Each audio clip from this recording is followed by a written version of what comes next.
berjumpa kembali sahabat-sahabat doa pagi GKI Samanhudi, apa kabar? Sebelum kita memulai hari ini, mari bersama-sama kita mendengarkan firman Tuhan, kita berdoa terlebih dahulu. Bapa dalam surga, kami mengucapkan syukur untuk hari ini. Kami mau memulainya dengan mendengarkan firman-Mu. Tolong mampukan kami untuk mengerti, menerima, dan juga mengingat dan menerapkan firman yang kami dengar hari ini. Di dalam nama Tuhan Yesus kami berdoa dan mengucapkan syukur. Amin. Firman Tuhan terambil dari Imamat 19 ayat 1 sampai 4, diteruskan 32 sampai 37. Saya bacakan. Tuhan berfirman kepada Musa, "Berbicaralah kepada segenap jemaah Israel dan katakan kepada mereka, Kuduslah kamu sebab aku Tuhan Allahmu kudus. Setiap orang di antara kamu haruslah menyegani ibunya dan ayahnya dan memelihara hari-hari sabatku.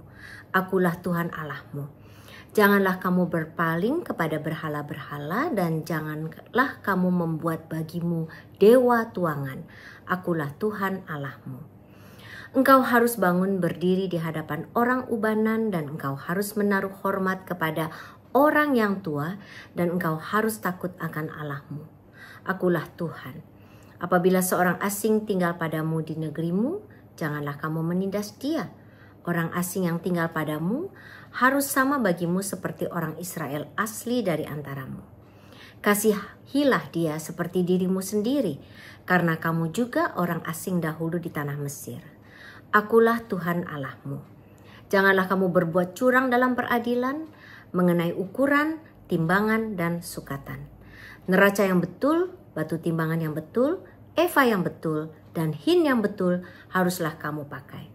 Akulah Tuhan Allahmu yang membawa kamu keluar dari tanah Mesir." Ayat terakhir, ayat 37 merupakan ayat mas kita. "Demikianlah kamu harus berpegang pada segala ketetapanku dan segala peraturanku, serta melakukan semuanya itu. Akulah Tuhan." Sebuah kasus nyata. Pada tahun 2006, seorang pendeta di Amerika Serikat didakwa di Pengadilan Federal Amerika Serikat karena memalsukan dokumen untuk mendapatkan lebih dari $824.000. Kalau dengan kurs rupiah sekarang itu sekitar 12 miliar rupiah. Dalam bentuk pinjaman antara tahun 2005 sampai 2006. Memang dana tersebut ia gunakan untuk tujuan mulia, yaitu membangun gereja dan sekolah di sebuah daerah di Pennsylvania. Namun sayangnya dilakukannya dengan cara yang tidak benar, yaitu menipu. Kasus nyata lain. Seorang pengusaha renovasi rumah dikenal sebagai orang Kristen yang selalu menaruh ayat Alkitab di kartu namanya. Dan dia sering berdoa dengan klien-kliennya. Banyak orang yang percaya dan terkesan kepadanya dan menjadi kliennya karena orang-orang berpikir, wah, orang ini pasti orang yang baik dan bisa dipercaya karena kartu namanya saja berisi ayat-ayat Alkitab. Namun siapa sangka ia ternyata menipu lebih dari 30 kliennya dengan cara mengambil uang DP, uang mukanya yang besar, dan dia tidak menyelesaikan pekerjaannya dengan baik. Dan beberapa rumah malah rusak parah karena dia korupsi bahan-bahan bangunan. Dan banyak korbannya adalah jemaat gerejanya sendiri. Kasus nyata yang ketiga. Beberapa minggu yang lalu di tanah air kita diramaikan di sosial media dengan cerita seorang ibu yang merupakan karyawati sebuah bank ditangkap karena terbukti menganiaya asisten rumah tangganya sampai mengalami trauma dan juga kerusakan dan kesakitan fisik yang sangat serius. Nah, saudara, rangkuman dari firman Tuhan yang kita baca hari ini adalah mengenai hukum kasih, yaitu kasihilah Tuhan Allahmu dan kasihilah sesamamu manusia. Kasihanilah Tuhan Allahmu merupakan perintah yang jelas. Setiap orang yang percaya, termasuk saudara dan saya tahu, dan kita berusaha tentunya untuk menjalaninya dengan sebaik-baiknya. Bekal kita hari ini khususnya berfokus pada hukum kasih yang kedua, yaitu kasihilah sesamamu manusia, yang jika kita melakukannya maka sebetulnya kita sudah melakukan mengasihi Tuhan secara tidak langsung. Dalam bacaan hari ini bangsa Israel diingatkan tentang statusnya sebagai bangsa yang kudus. Berarti dia terpisah, khusus, terpisah dari yang lain. Kudus dalam hal iman kepada Allah, tetapi juga kasihnya kepada sesamanya. Bangsa Israel pernah menjalani kehidupan yang sangat sulit, yaitu menjadi pendatang di Mesir dan mereka merasakan penderitaan sebagai budak. Karena itu mereka dipanggil berdasarkan pengalamannya ini untuk memperlakukan pendatang-pendatang di tanah mereka dengan kasih. Sikap kasih terhadap sesama ini diperintahkan Tuhan tanpa membedakan status. Dan ini merupakan cerminan kasih, perwujudan kasih kepada Allah. Nah, panggilan untuk hidup kudus juga berlaku bagi kita, pengikut Kristus di masa kini. Hidup kudus setia kepada firman Tuhan, salah satu perwujudannya adalah dengan menghormati dan mengasihi sesama. Hal ini memang kita tahu dan kita sering dengar, tetapi tidak semudah itu dan sering kita lupa untuk menjalaninya dalam kehidupan sehari-hari.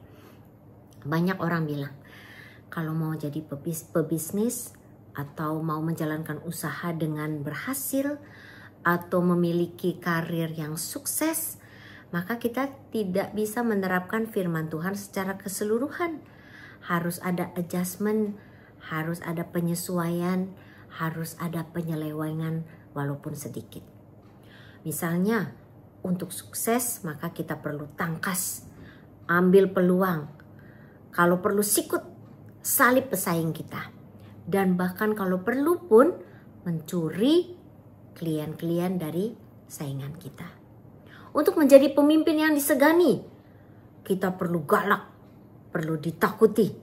Kalau perlu ditambah dengan kekejaman, kekerasan dicampur dengan ancaman hukuman sebagai ganjaran. Nah, memang kita tidak perlu mengalami penderitaan seorang budak seperti bangsa Israel untuk bisa menghargai orang lain.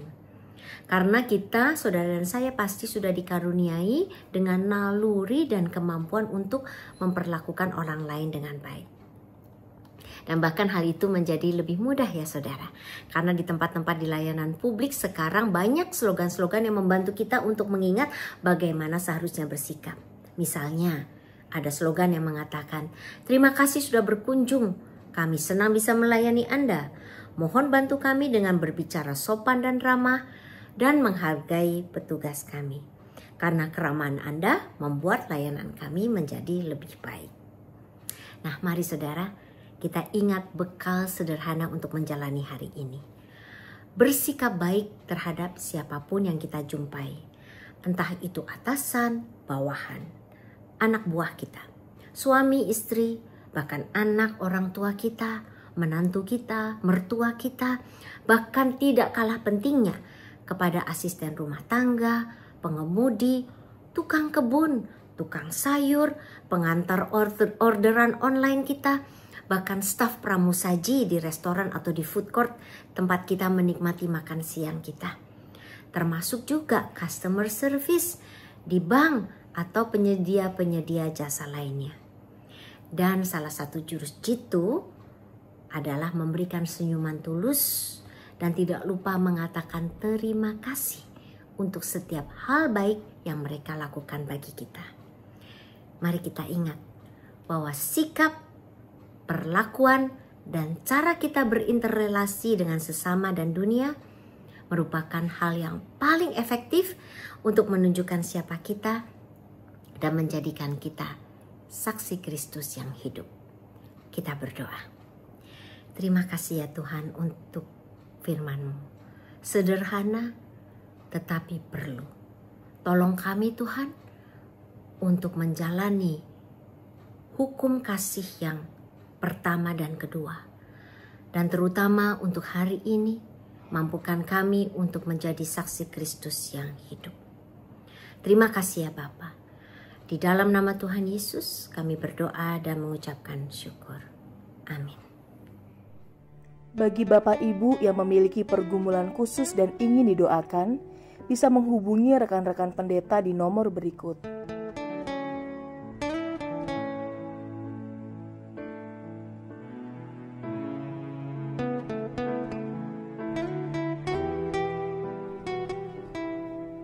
Tuhan Yesus memberkati.